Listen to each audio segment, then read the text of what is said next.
Assalamu alaikum wa rahmatullahi wa barakatuh, my dear brothers and sisters. This is another verse from the Quranic reflection series, and it is from Surah Al-Baqara. Ya ayyuhalladhina amanu, kutiba alaykumus siyamu kama kutiba ala alladhina min qablikum la'allakum tattaqun. O you who believe, fasting is prescribed for you, as it was prescribed for those before you, so that you may become mindful of God. That's verse 183. This verse addresses the fact that the main goal of fasting is the attainment of God consciousness. So the first point of reflection is that fasting was prescribed for all nations to whom prophets and messengers were sent. It is not something restricted to Muslims.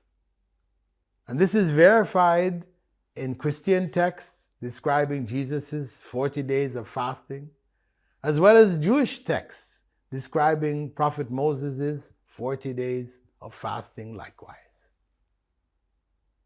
The second point of reflection is that the main goal of fasting is attaining mindfulness of God. The same as Salah. Allah said, "Aqim as-salah li dhikri."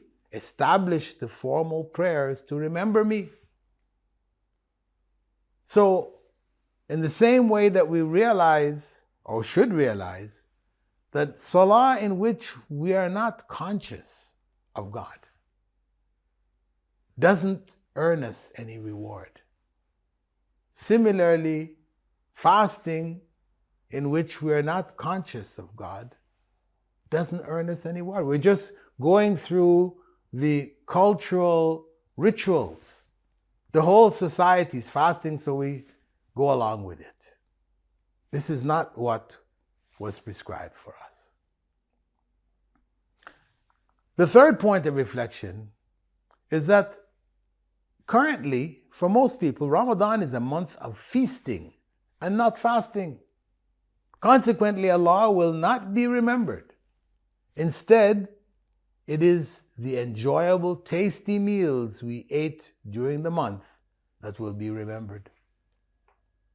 And that's what we will take out of it.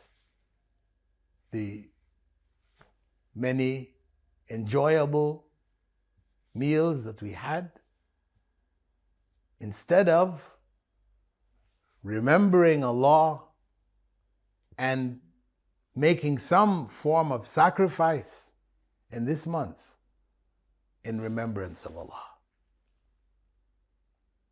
Barakallahu feekum. Wassalamu alaikum wa rahmatullahi wa barakatuh.